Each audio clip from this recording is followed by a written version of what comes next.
All right, YouTube, what might we talk about today? It's going to be a real quick knife review. Why? Because I am a sucker for bargains, is what this comes down to. I was on Amazon the other day and had to shop for a part for my pool robot, to my robot fixed. And it popped up and said, hey, things you might like. I'm like, okay. So it's 33 bucks, so I went for it. Before I get to what it is, I want to say, why do I like cheap knives? Well, I also like the expensive knives, right? I mean, I've got things like my Lion Steels, I've got Microtechs, I've got Guardian Tacticals, I got my Spyderco, I've got my Benchmade Freak. So I enjoy the $150 knives up to the $250 knives, and some of the ones I have are more closer to the $325 knives. But I love a bargain, especially when it's actually a decent knife.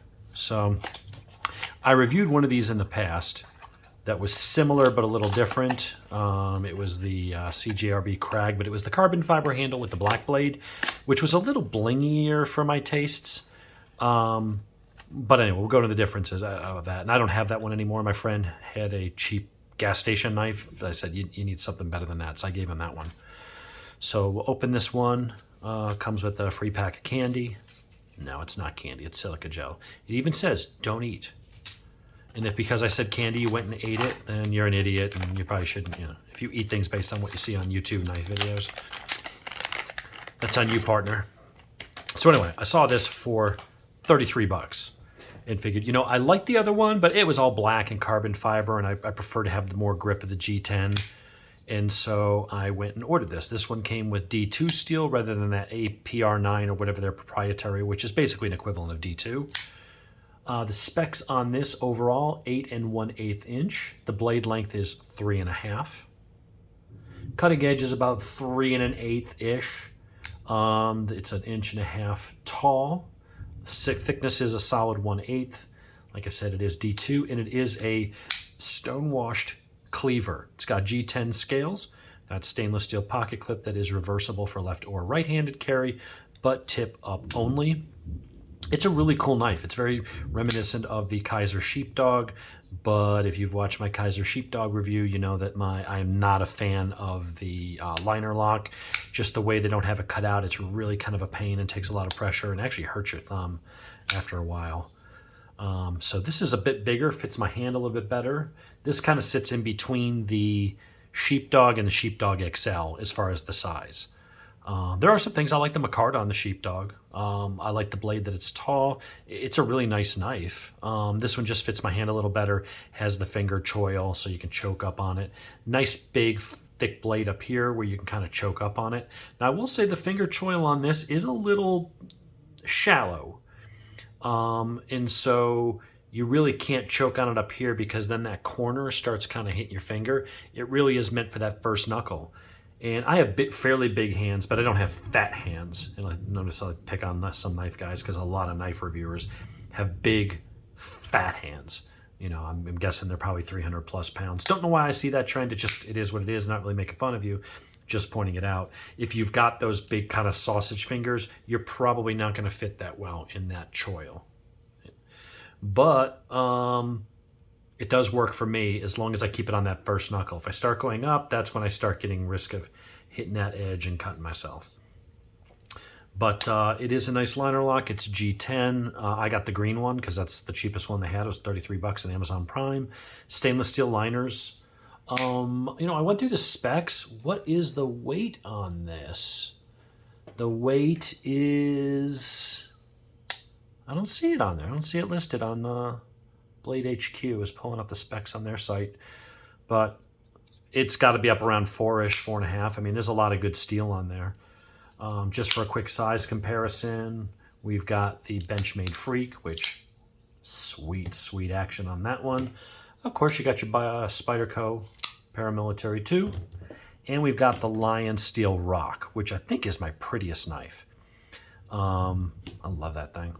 Got a video of that too. If you've never seen one of these things or handled one, it's an amazing knife with an integral, whatchamacallit, pocket clip. So it just gets locked. It's flush. It goes out of the way. It's a mono design, so it's all milled out of one piece of aluminum, or you can get it in titanium. So there's no seam. It's easy to take apart.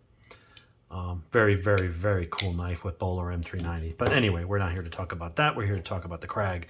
So for 33 bucks, I mean, there is no blade play. The action right out of the box, pretty sweet. Detent is a little strong. I think that'll wear in. I noticed when I first started flicking it, it was a little harder, and it's actually loosening up a little bit. But out of the box, no blade play, nothing up and down. It is quite sharp. If I grab, that's just a page from a gun magazine. Oh yeah, beautiful. I mean, that just is, I'm barely touching it, just barely kissing it. That is just gliding. Push test, yeah, push test goes right through. So that's a really nice, no, that's a very high grind. I mean, but that's a nice edge for a factory. I don't need to do anything to that. I mean, I may run it over a strop just to deburr it, but the way that thing just effortlessly sliced through really thin paper instead of tearing it or pushing it out of the way, I mean, I just barely kissed it and it just started taking nice curls off. So that's pretty much shaving sharp. But that is the Crag. So this is a subsidiary of a company called Artisan Cutlery. It is made in China. And some people go, oh, China. China makes good stuff. Get with the program. It's not 1995. It's not a Walmart knife. Artisan Cutlery makes really amazing stuff. I mean, if you want to spend $600-800 on a really, you know, it looks like a custom knife, but it's a production knife, but it's the absolute utmost in materials and workmanship and designs. You can go to some of these Chinese companies and they've got, like I said, $300, $400, $500, $600, $800 knives. They're really nice. The difference is that, you know, that would be a $1,200 or $1,500 US custom, but the quality and the designs and materials are the same. The country of origin doesn't mean that it's crap anymore. There's good stuff coming out of China. There's bad stuff coming out of the US. Gas station knife is a gas station knife. Doesn't matter where it's made. But they have the manufacturing prowess and the designs of the Artisan Cutlery division. And, you know, obviously they cut back on the materials and they're not finished quite as nice, obviously, because it's not a $500 knife. But this is, again, one of those knives that's punching way above its weight class. This is a really comfortable, in your hand, get a full grip, really do some good work in cutting. It has that cleaver design, but it's still fairly pointy. The difference is you wouldn't stab something there, you just change your angle, but it will push into and stab something quite well. Maybe not as much as, you know, a drop point or a Tonto or the Spyderco and stuff, but just a very good utilitarian knife. So I won't put the link in the description because it's considered a weapon, even though it's a tool that goes back to the Bronze Age. And everybody has knives in their house, whether it's carry knives, pocket knives, whittling knives, steak knives, kitchen knives, whatever. It's a daily tool that pretty much every house has, but the tech overlords being what they are, they sometimes get funky on YouTube if you post links to knives or other things they consider unsafe. So that's what it is. Try to keep it short, try to keep it under 10 minutes, but it's a beautiful knife for $33. That's something you can have, and if you know you lost it or you were really doing something stupid and trying to pry a 2x4 with it and broke something, you'd be like, all right, it's 33 bucks. Now, granted, you're not supposed to use knives for those kinds of things, but if you're in a hard use situation or survival, you know, do what you got to do. But that, I think, is a really cool knife. I like the pivot. I like that they put that little circular thing right there to give it some color. It's a neat blade. Not gonna lie. Can't find anything wrong with it. It locks up tight. It feels good. It's a little on the heavier side compared to this, which is, you know, just all G10 and stuff like that. It is, of course, a little bit heavier than that, certainly. It's closer in weight to this. While it's aluminum and, you know, lightweight, this is a little heavier than those. And this is a little bit heavier still, but it's not, you know, it's not anything crazy. If you're real sensitive and you like the bug outs or little, really small, discreet, light knives, yeah, this is probably a little big for you, a little heavy, but I tend to like knives in the 3.5-inch size that give you that kind of versatility to where, you know, if I need to open a letter or do something simple, yeah, it's going to do that just fine. You saw how good it slices. But if I needed a fairly heavy use knife, you know, that's something I wouldn't hesitate to beat the hell out of.